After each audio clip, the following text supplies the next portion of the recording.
Buenas noches. Hoy es el viernes 13 de marzo del 2015. Les doy la bienvenida a nuestra reunión del viernes semanal. Mi nombre es Megan Beats y me encuentro en el estudio con Jason Ross del equipo científico de LaRouche PAC y Jeffrey Steinberg de la Executive Intelligence Review. Los tres estuvimos hablando con Helga y con Lyndon LaRouche durante el día de hoy y las respuestas que escuchen reflejará su perspectiva sobre la situación. Voy a empezar con la pregunta institucional de la noche y que dice lo siguiente. Señor LaRouche, la serie de iniciativas China y de los BRICS en torno al Banco Asiático de Inversión en Infraestructura, el BAII, el nuevo Banco de Desarrollo de los BRICS, el Banco de Desarrollo de la Ruta de la Seda Marítima, ha desatado un debate global sobre el desarrollo futuro del planeta, y esto fue subrayado durante la cumbre de la APEC a final del año pasado en Pekín, donde el presidente chino Xi Jinping invitó a Estados Unidos a sumarse al BAII.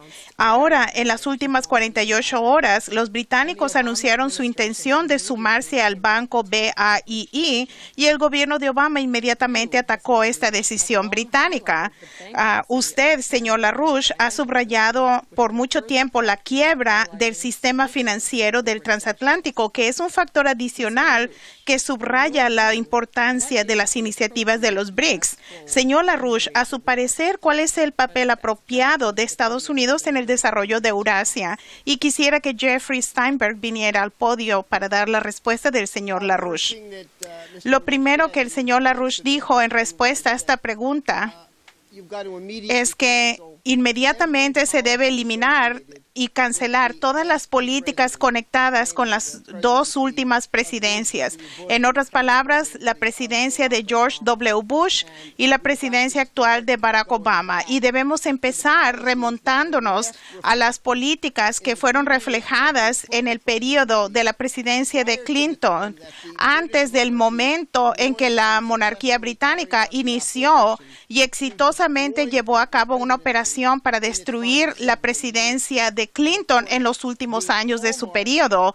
Y por supuesto, el motivo principal detrás de esta acción iniciada por la corona británica, llevada a cabo por gente como Ambrose Evans Pritchard, era el hecho que en respuesta a la crisis de 1997 y 1998 que empezó en Asia, pero que de hecho fue el principio, la manifestación primera de el derrumbe del sistema financiero. El presidente Clinton en ese momento empezó a hablar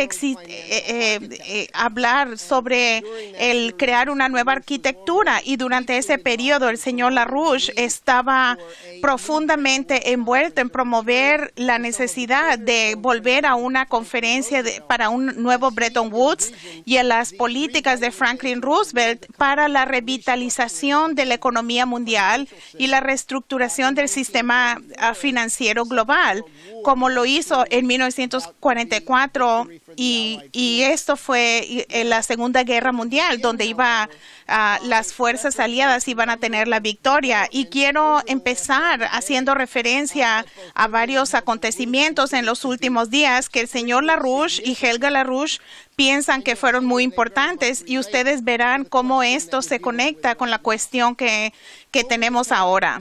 En los últimos días,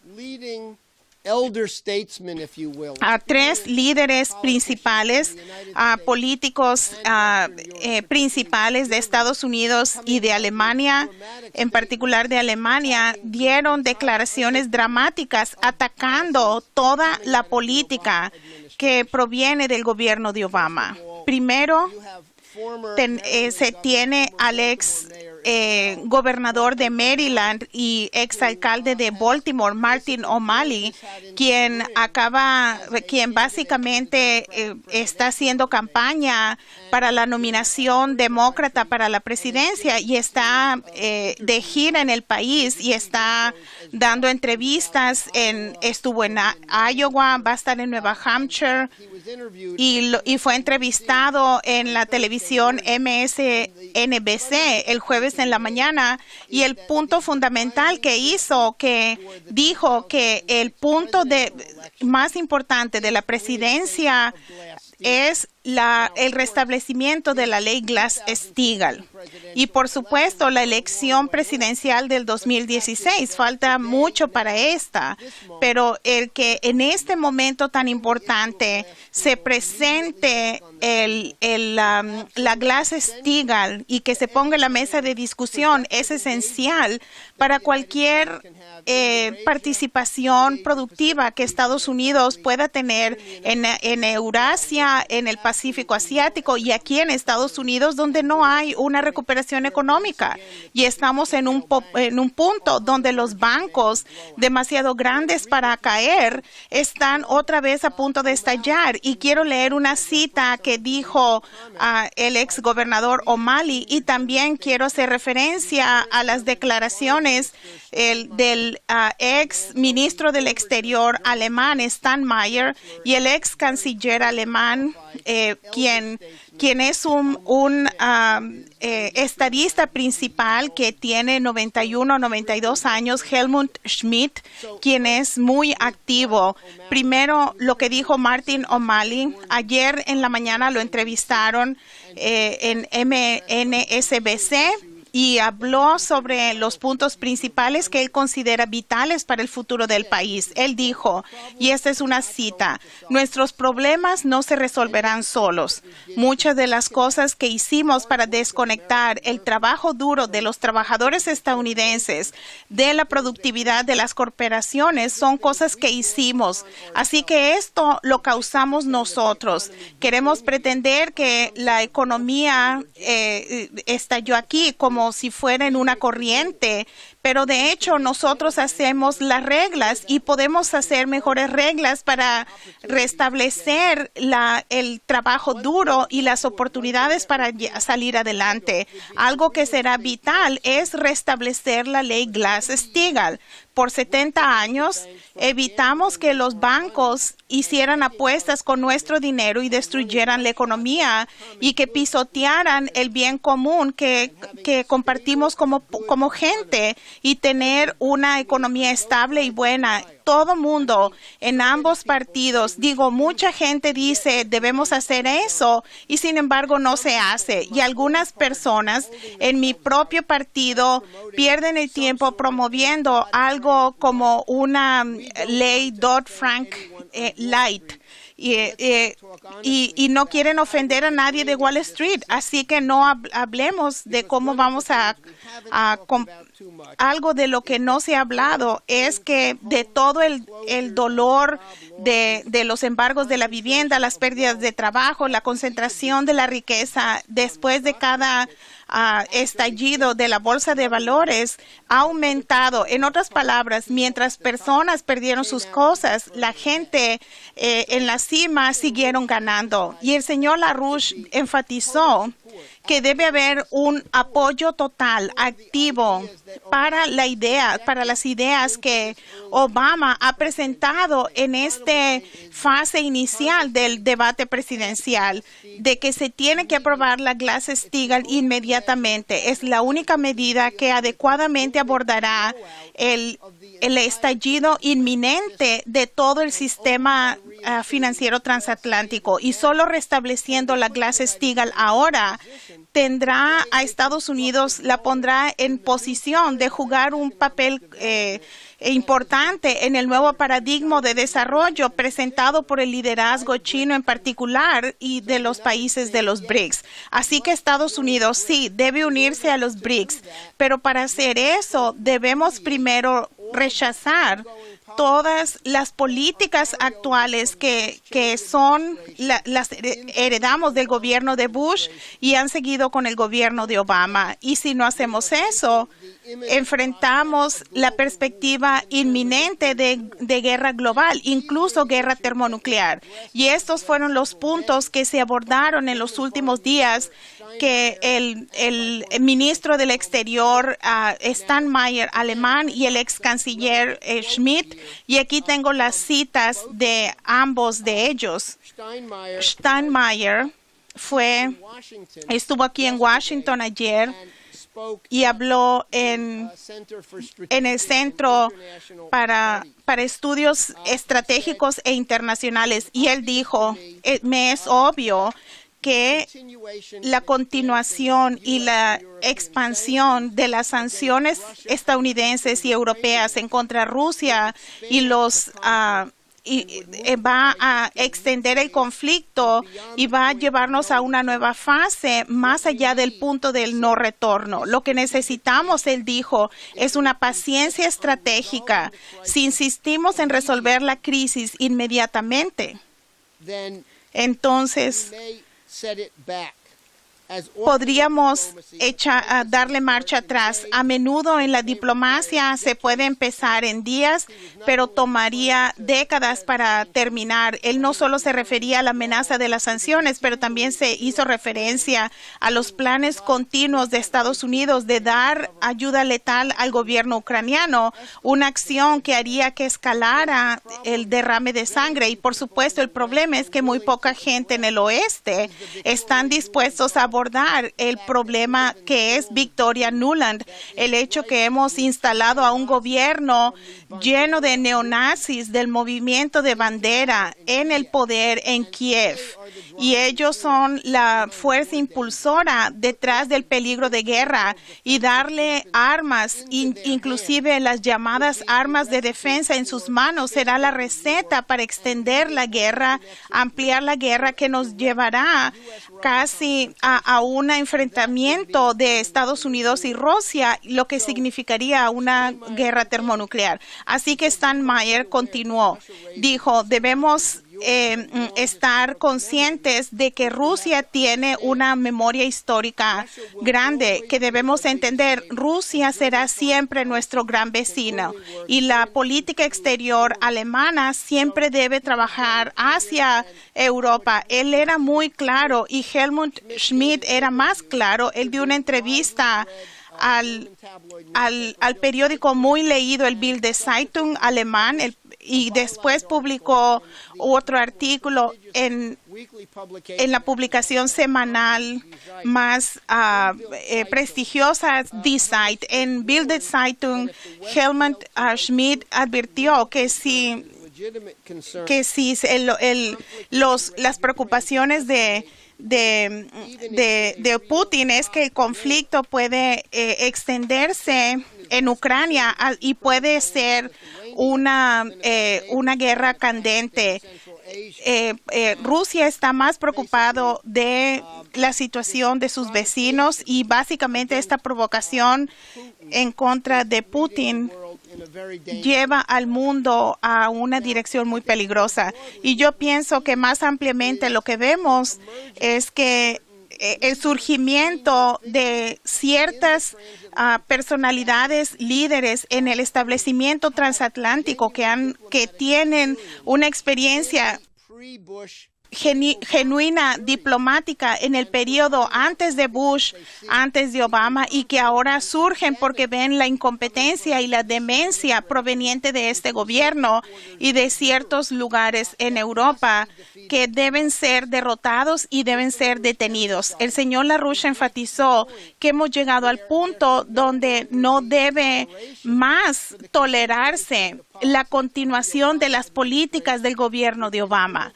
que en todas las áreas estratégicas e importantes han sido una continuación de las políticas de guerra del gobierno de Bush y de Cheney, que fue antes del de Obama. En el caso de Obama, el juicio político inmediato es la única solución. De otra manera, la gente corre el riesgo que la continuación de este gobierno representa la amenaza de una guerra general, incluso una guerra termonuclear. Estos son factores importantes. Sí, Estados Unidos puede jugar un papel muy constructivo e importante en la zona de Eurasia, pero significa el abandonar las políticas que han dominado en Washington por parte de la rama ejecutiva y en el Capitolio en los últimos 14 años.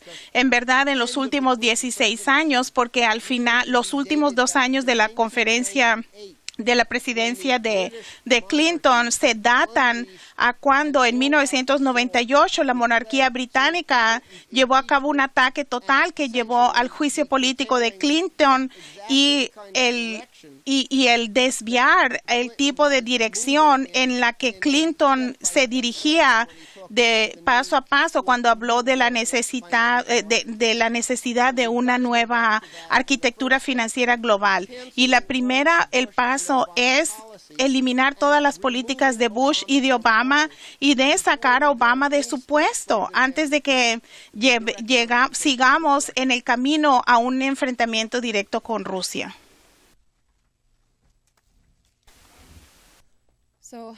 By way of a follow-up question, I'd like to pick up on... Y como una segunda pregunta, quiero abordar 2 aspectos que enfatizaste. Lo primero es más sobre el papel de estos oficiales veteranos y segundo, sobre el caso de Clinton. Lo primero, los estadistas veteranos como Steinmeier y Schmidt en Alemania que intervinieron en la situación estratégica mundial en la manera en que lo hicieron. Obviamente ha habido un patrón de esto en las últimas semanas, no solamente en Alemania, pero decididamente en los Estados Unidos también. Por ejemplo, el 11 de febrero, Jack Matlock, el ex embajador a la Unión Soviética bajo el presidente Reagan, advirtió en un discurso en Washington, D.C., energéticamente en contra de la mentira de que Rusia es solo un poder regional y se le debe abordar de tal manera. Y también las políticas del gobierno actual que nos llevarán a una guerra, a una nueva guerra. Una advertencia similar vino de 2 ex senadores, el senador Sam Nunn y Richard Lugar, quien en 1991 fueron los autores de la legislación para la cooperación rusa-estadounidense en asegurar los arsenales nucleares de las 2 naciones. Y la otra advertencia vino de William Polk, veterano del Departamento de Estado y que fue miembro del equipo de gestión de crisis del presidente Kennedy, y Polk advirtió que como una nación caminamos hacia una crisis de misiles de Cuba a la inversa. Y en nuestra conversación de hoy con el señor LaRouche, él subrayó lo que se ha expresado, lo han expresado estos oficiales veteranos, que es una muy peligrosa falta de comprensión por parte de las generaciones más jóvenes. En otras palabras, las generaciones que están en el poder actualmente y las generaciones que van a tomar el poder. Y quisiera que elaboraras más sobre esto. Pero también en ese contexto quiero preguntarte que abordes algo que está conectado, que es lo que se le hizo a Bill Clinton. Y el señor LaRouche fue muy enfático sobre el hecho de que el ataque a Clinton y la degradación de Clinton fue dirigida por el Imperio Británico y fue un punto de inflexión que nos lleva a donde estamos ahora. Y quiero que Jeff desarrolle este punto porque nuestro público tal vez no esté muy familiarizado con esto.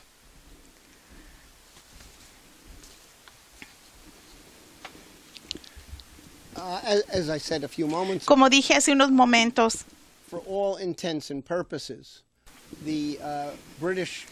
la monarquía británica usó un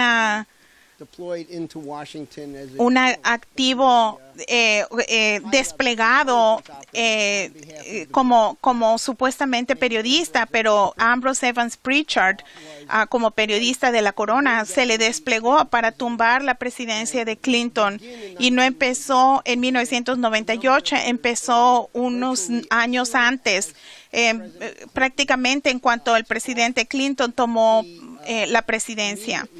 Inmediatamente fue blanco. Tal vez la gente recuerde que en un momento hubo como En 1995 serious and credible hubo muchas amenazas serias y creíbles a Clinton y a la familia. De hecho, un pequeño avión se estrelló en una de las ventanas de la Casa Blanca y habían francotiradores que dispararon a la Casa Blanca y se asustaron genuinamente sobre el hecho de que Clinton fue elegido presidente, y durante los primeros años de la presidencia de Clinton es que salió Lyndon LaRouche, se le sacó de la cárcel. George H.W. Bush, si él se le hubiese reelegido en 1992, no habría duda de que LaRouche seguiría en la cárcel, víctima, como lo que dijo Ramsey Clark, de un entrampamiento. Así que Bill Clinton, por muchas razones, se enfrentó y se mantuvo como un presidente que tenía ambas, la capacidad intelectual y la comprensión de la naturaleza del imperio británico y del problema de Wall Street, para actuar en particular cuando el sistema financiero empezó a tambalearse con la crisis de 1997-1998, que nominalmente sucedió en las naciones de Asia, en Corea del Sur, y en 1998 la gran crisis en Rusia.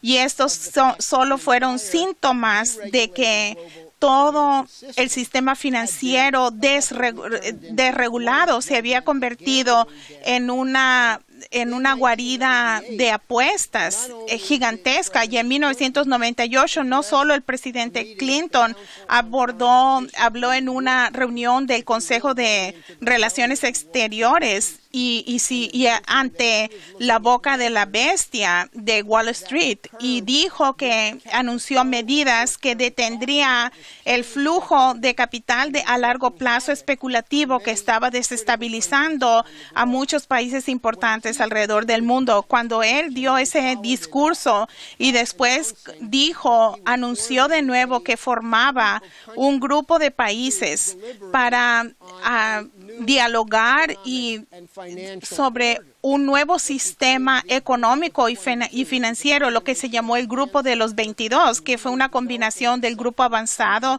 y países líderes de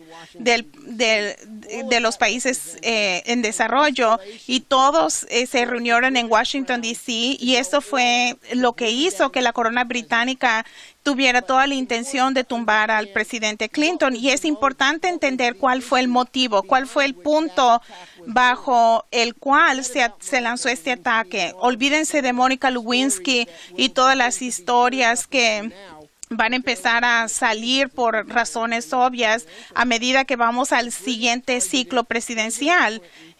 Los británicos atacaron al presidente Clinton por una razón. Él representaba el potencial de un presidente estadounidense de volver a las políticas, al tipo de políticas que se habían visto por última vez con Franklin Roosevelt, y después vimos destellos de esas políticas en los 1000 días de la presidencia de John F. Kennedy.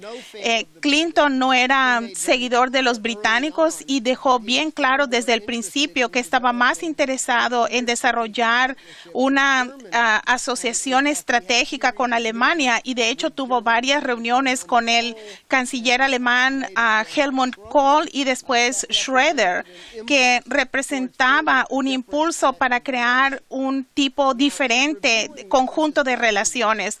Y el señor LaRouche esta tarde enfatizó que hay un punto de referencia claro en la historia europea reciente del tipo de políticas que son necesarias si vamos para salir de esta crisis económica y este peligro de guerra en el que nos encontramos. Debemos volver a la Europa de los 1950s y 60s, en el periodo cuando estaba Charles de Gaulle en el poder en Francia y Konrad Adenauer en Alemania, y también Eisenhower y más importante John Kennedy estaban en Estados Unidos. Había un compromiso claro por parte de estos líderes, no solo para una recuperación económica, pero para una política que terminaría inmediatamente la Guerra Fría. El presidente de Gaulle hablaba de una Europa integrada del Atlántico a los Urales, para que Europa incorporara a Rusia totalmente como un socio estratégico, líder y parte integral de las políticas europeas y de la cultura europea. Desafortunadamente, hay muy pocos líderes políticos hoy día que son políticos activos, jóvenes, que tienen una idea de estas políticas y el tipo de personalidad de liderazgo que tuvimos en ese momento. Así que lo que enfrentamos ahora es una crisis que tiene varias dimensiones. Una de las dimensiones es la crisis inmediata, es el peligro de la guerra, el derrumbe inminente del sistema transatlántico financiero. Y lo vemos en las declaraciones de Helmut Schmidt, de Steinmeier y de O'Malley y algunos otros diplomáticos veteranos que Megan citó, que evocan estas políticas. Pero hay un asunto más profundo. La generación actual de nuevos líderes políticos e incluso más la generación que llegará a esas posiciones en 10 o en 20 años no tienen educación alguna, no tienen un sentido de cultura mundial, de historia mundial, y en un nivel más profundo no entienden cuál es lo que diferencia al hombre de las bestias. Y esto es un asunto que es una preocupación muy profunda, que le preocupa al señor LaRouche profundamente. Para empezar, si vamos a llegar a cualquier lado para que Estados Unidos esté en armonía con el proceso de los BRICS y con cualquier futuro viable potencial para la humanidad, debemos empezar volviendo al punto anterior a la destrucción del Imperio Británico de la presidencia de Clinton. Y debo decir que fue interesante en la entrevista que Martin O'Malley dio a la revista Salón hoy día. Él dijo que habló en varias ocasiones con Bill Clinton y Bill Clinton dijo estaba muy al tanto que después de que le quitaron su presidencia, uno de los peores errores que cometió bajo el ataque del Imperio Británico fue el permitir la derogación de la ley Glass-Steagall, y por supuesto fue en su mayor parte una acción de Wall Street y donde esa traición ocurrió, pero O'Malley dice, irónicamente, tanto Bill Clinton y Newt Gingrich le han dicho a él directamente que sus peores errores fue la derogación de Glass-Steagall. Así que hay que empezar a restablecer la ley Glass-Steagall inmediatamente y debemos darle marcha atrás y detener todas las políticas que sucedieron después de esto. Por supuesto, Clinton se mantuvo en su puesto hasta enero del 2001 y también debemos recordar otra situación. Clinton quería establecer una fundación, un cimiento sólido de relación entre Estados Unidos y Rusia. Y cuando el señor Primakov, que brevemente fue el primer ministro de Rusia en 1999, el presidente Clinton quería tener una reunión cara a cara con Primakov. Antes de eso, había tenido cierto diálogo con el señor LaRouche sobre la política rusa, que fue un proceso muy importante, pero el manejo de día a día de las relaciones estadounidenses y rusas estuvo desafortunadamente en manos de Al Gore y Víctor Chernomyrdin, quien había sido anteriormente el primer ministro de Rusia. Así que con la llegada de Primakov como primer ministro, la oportunidad para que se volvieran a empezar las relaciones estadounidenses con Rusia, y Clinton buscaba esa oportunidad, pero desafortunadamente cuando Primakov estuvo literalmente volando de Moscú a Washington, el vicepresidente Gore le llamó por teléfono y le dijo: vamos a empezar a bombardear a Serbia y yo sospecho que no vas a querer estar en suelo norteamericano cuando eso suceda. Y literalmente Primakov hizo que su avión regresara a Moscú, y el esfuerzo del presidente Clinton de restaurar cierta semblanza de una cooperación entre Estados Unidos y Rusia se detuvo. Así que era el hecho de que él no tenía control de su presidencia, y ese es el periodo de la derogación de la ley Glass-Steagall. Así que en 1998, en ese esfuerzo de establecer un nuevo sistema económico, un orden económico mundial, hoy tenemos un proceso debido a las iniciativas que China ha hecho y de los países BRICS. Así que debemos hacer que Estados Unidos vuelva a ser parte de ese proceso, y debemos después abordar el asunto más profundo de cómo vamos a educar a las siguientes generaciones de líderes para que no nos encontremos continuamente enfrentando crisis tan profundas que pueden ser crisis de extinción para la humanidad.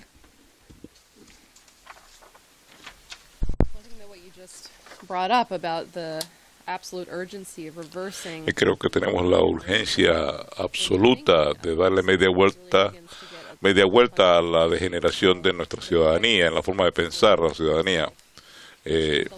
Y creemos que hemos perdido la identidad dentro de la raza humana, y especialmente dentro de la ciudadanía de los Estados Unidos, de un sentido de la diferencia entre el hombre y la bestia.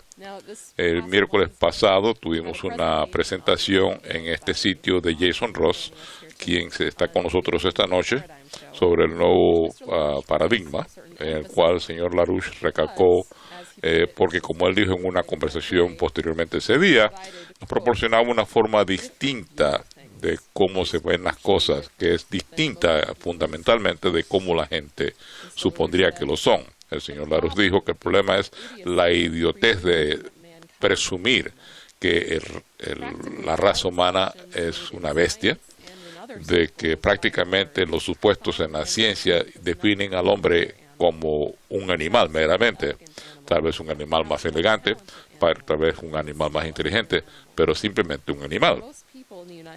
Y la mayor parte de la población de Estados Unidos vive como animales, no como seres humanos. Ese es el problema fundamental.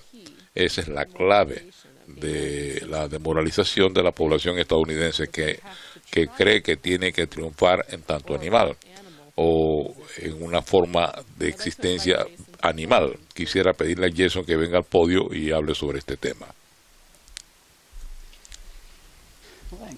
Muchas gracias. Hay una forma de dos métodos de abordar este asunto. Si vemos qué es lo que distingue al hombre de los animales, podemos tomarlo desde la perspectiva de la conducta de la especie humana en tanto fenómeno. En otras palabras, a medida que estudiamos la física, la biología, y estudiamos qué es la especie humana, qué es lo que hace, cómo se comporta, si lo vemos desde afuera, aunque verdaderamente no estamos fuera de nosotros mismos. Ese es un aspecto. El otro aspecto es meternos en el proceso en el cual la raza humana crea este carácter singularmente humano. Meternos en ese proceso para hacer ese descubrimiento. Hace como un mes en este programa hicimos un ejemplo, el de Kepler, de cómo había creado un nuevo concepto. Esta vez vamos a abordarlo desde la otra perspectiva y ver lo que la especie humana hace desde la perspectiva de Vernadsky, para entender qué es lo que... So, in the there's a couple of different ways of this connection between mankind and the universe to be explored. in one respect, you could look at what occurs in the work of a scientist. This is a person who, if they're successful at discovering something new, has created a new understanding about the universe that changes our power in it, allows us to do new things, has increased our understanding. They've discovered something. They've directly, through the use of their mind, come into coherence with a new aspect of how the universe operates, an aspect that the mind can understand. If there wasn't a coherence between our minds and the universe, then how could thoughts have any power over it? The fact that we change how we live from generation to generation, I think, makes it very clear that the power of the mind is in coherence with an actual physical principle in nature. If not, how would it have an effect? Another aspect, look at political leaders. We've been looking recently, as Megan went through last week, in the case of Joan of Arc, who she didn't have votes. She didn't have a political position. She didn't have a powerful lobbying firm. She didn't receive large amounts of corporate contributions. And, she didn't do any of these things. But as a person who made a decision to be the person who was going to make sure that France was saved from the English at that time, she changed history. She was a person. Dr. Martin Luther King is a person. You are a person. Lyndon LaRouche is a person. In all of these cases, although, there are backgrounds to them, take the case of LaRouche, for example. He didn't have a movement. It didn't just come out of the blue. After World War II, he made a decision based on what he recognized was his unique knowledge about the economy and the responsibility that went with that, and that also drove that discovery, to make sure that the U.S. didn't go down a track which he recognized very early on was going to be one of an economic collapse, and as he later saw, would create fascism inside the United States. He did it. As an individual person, he's changed history. Joan of Arc changed history. Martin Luther King changed history. Individual people can reshape the direction that the world goes. Now, individuals wanting to do that today, of course, would be foolish to ignore the possibilities of what's been created and just sort of go off on their own. But individual human beings are able to shape the direction of humanity, just as we see in science, people are able to change the direction of humanity by increasing our power in nature. So let's take a look and focus now on the personalities and work of Vernadsky and of Cuza. So Vladimir Vernadsky was a Russian-Ukrainian scientist who regulars to our website, I think, are somewhat familiar with. He lived around the time of the late 1800s through into World War II. And he was adamant that the cosmos of Newton was holding thought back. What he meant by that, and he pointed it out in detail, was how Isaac Newton had laid out some groundwork ideas for science. One of them was that there was a universe outside of us, and then there was us that were investigating it, and that there was an independence between them. Although our minds might understand the universe, they didn't actually exist in it. There was a distinction. The other aspects of what he had done were to take concepts that were alive before and kill them, two in particular, those of space and time, which Newton turned, instead of having any characteristics of their own, into basically being a box in which things occur, space, and time, which flows on without any characteristics of its own. So Vernadsky said that he pointed out the possibility of making discoveries that were biological discoveries, of making discoveries that were about how the human species operated, and that science should be free to make those kinds of breakthroughs, develop those kinds of concepts, without feeling obliged to explain them in terms of chemistry, something like that. So I'll give an example, and there's much more on this on the show from Wednesdays. Megan had said, so this won't be complete or anything. But in a very provocative paper Vernadsky wrote in 1930 called The Study of Life in the New Physics, he points out how the concepts of space, time, energy, and matter are all different for a scientist in the year 1929 than they had been in the year 1900. Vernadsky asks, are these concepts enough to explain everything? And also, as he's pointed out, these concepts aren't fixed, and we shouldn't expect them to remain fixed into the future as well. To fill that out a bit, the work of Einstein removed the independence of space and time. Einstein showed that not only was space not flat, it was actually curved due to gravitation. He showed that y que mostraba que el tiempo se movía, durante este tiempo se movía de distintos partes en dos sistemas distintos, y mostró que no había ninguna distinción, no había ninguna dependencia entre espacio y tiempo, que no hay ningún momento en el tiempo que sea el mismo momento en tiempo en todo el espacio. Dio un ejemplo sobre el movimiento de trenes, porque mostraba como si dos cosas estaban moviéndose al mismo tiempo, dependía del movimiento, de quién era que estaba tratando de decidir que si estaban las dos funcionando. Si dos cosas pueden estar en el mismo momento, pero podrían parecer que son de otro tiempo para otra persona. Newton se descartó.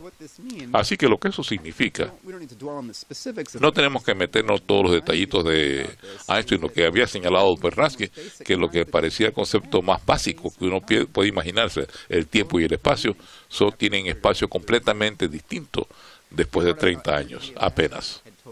Habló de que la energía y la materia habían cambiado completamente su perspectiva en los 30 años debido al trabajo, la obra de Einstein, de Max Planck, en la energía y el tiempo no eran distintas. La teoría famosa de Einstein de E es igual a m al cuadrado. Descubría el concepto de la ciencia nuclear, de que el hombre y la materia se transforman. Sabíamos que la energía se convertía venía en pedazos de la obra de Planck. Era un concepto que se había empleado, que había estado funcionando a lo largo del tiempo. ¿Qué significa entonces este desarrollo? Esto no significa crear una nueva idea que pueda expresarse en el mundo que ya existe, porque ¿qué tal si el idioma mismo, el lenguaje tiene que cambiar? Estas palabras de espacio, tiempo, cambian. Así que una cosa muy importante de la cual aborda Vernadsky es que estos conceptos en cierta forma reflejan ciertas cosas sobre el universo que tenemos exterior nuestro. También reflejan un aparato científico de la mente, que son herramientas que estamos usando para cambiar el poder sobre la naturaleza. Estos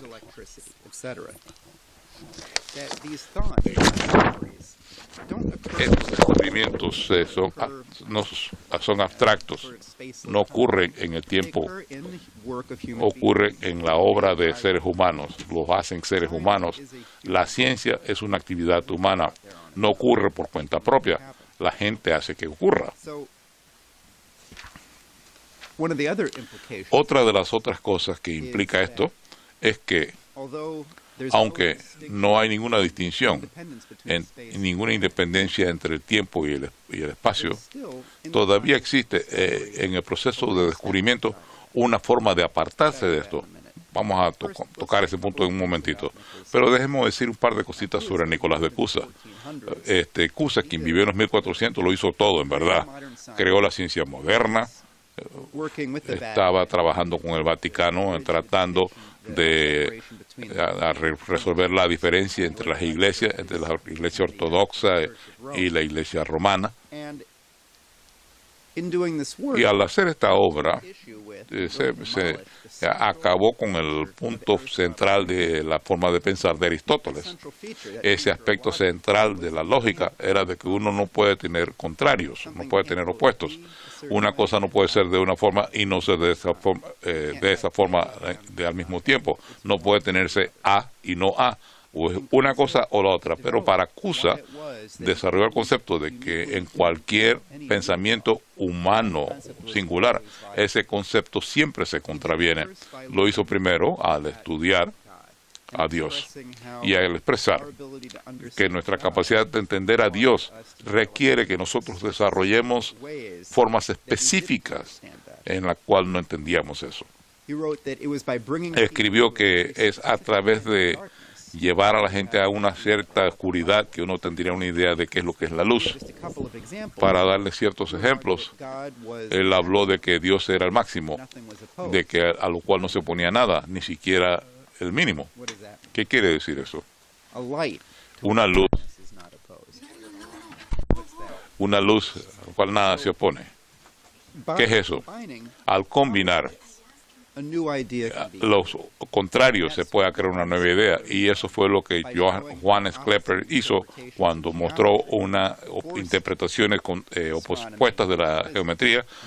Forzó a la astronomía y a la física y no tratar de explicarlo todo en términos de geometría del círculo. Es lo que Cusa había empleado en su trabajo al unir, en cuanto a unificación de las religiones. En su obra sobre la paz de la fe, Paz de Fidei, él expresó su creencia que en vez de pelear sobre los distintos rutos de las distintas religiones, la verdadera religión se expresaría, como dice él, que la verdadera religión se podía expresar de una forma en que sería clara, que se fundamente en la razón misma, que debe ser razonable, que debemos entender estas cosas.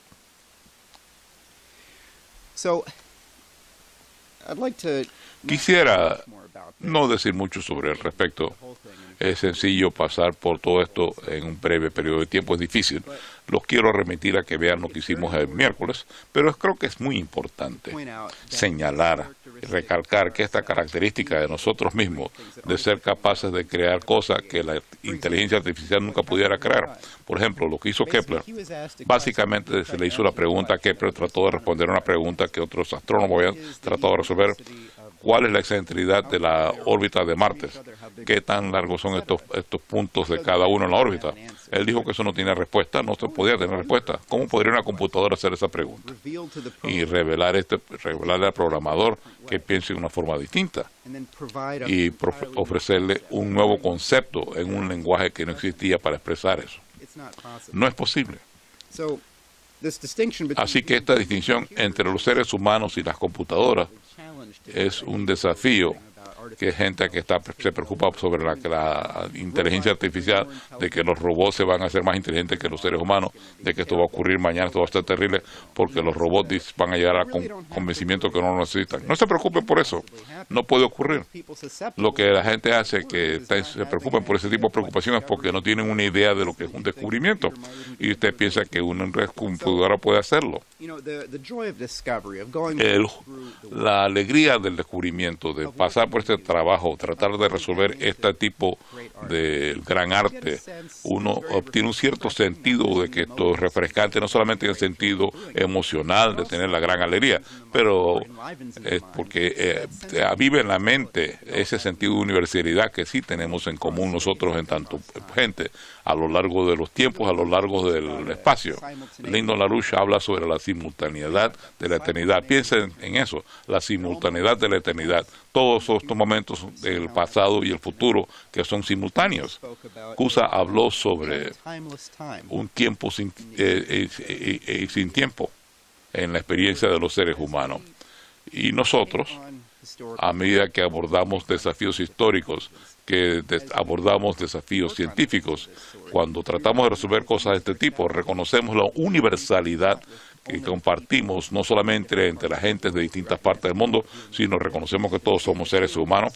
El sentimiento de descubrimiento no es algo que tiene un sabor cultural, pero ese conocimiento que existe como un poder simplemente es universal para todos los pueblos y nos saca del tiempo. Y cuando nos saca el tiempo, estamos en el mismo tiempo que Kepler, estamos en el mismo tiempo, en la misma dirección que Benjamin Franklin, por ejemplo. Quisiera leer la conclusión de un documento que aparece en el programa que hicimos el miércoles, contrario a la visión de Aristóteles de que los opuestos no pueden coexistir, o el punto de vista de la gente que son logísticas, que todas las conclusiones son contrarias a la premisa original. Nicolás de Cusa decía que lo primario era el proceso de descubrimiento mismo, donde las contradicciones llevan a la mente a crear hipótesis de nuevos conceptos que no se pueden derivar del pasado, una conclusión que desafía la premisa. Cusa decía que era a través de este proceso de conocer a través de la ignorancia específica que uno puede llegar lo más cerca a conocer a Dios, resolver las paradojas para desarrollar nuevas metáforas para el entendimiento. Es más que una técnica para llegar a una verdad física. Este proceso es la sustancia más real de la naturaleza. Como vemos, no hay un espacio natural, no hay un tiempo del cual se puede hablar en la naturaleza. Estos conceptos cambian.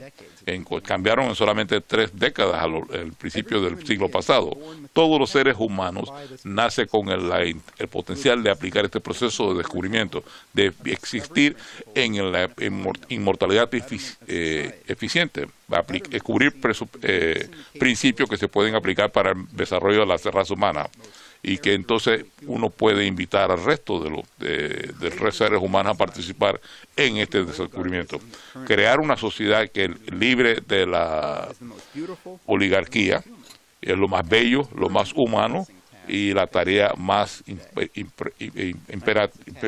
imperativa que tiene que llevar a cabo la raza humana hoy, y espero que lo hagamos pronto. Muchísimas gracias, Jason. Yo quisiera concluir la transmisión de la noche de hoy. Quisiera dar las gracias a Jeff y a Jason por sumarse a nosotros esta noche, y a todos ustedes por vernos. Sigan conectados con laluz.pac.com.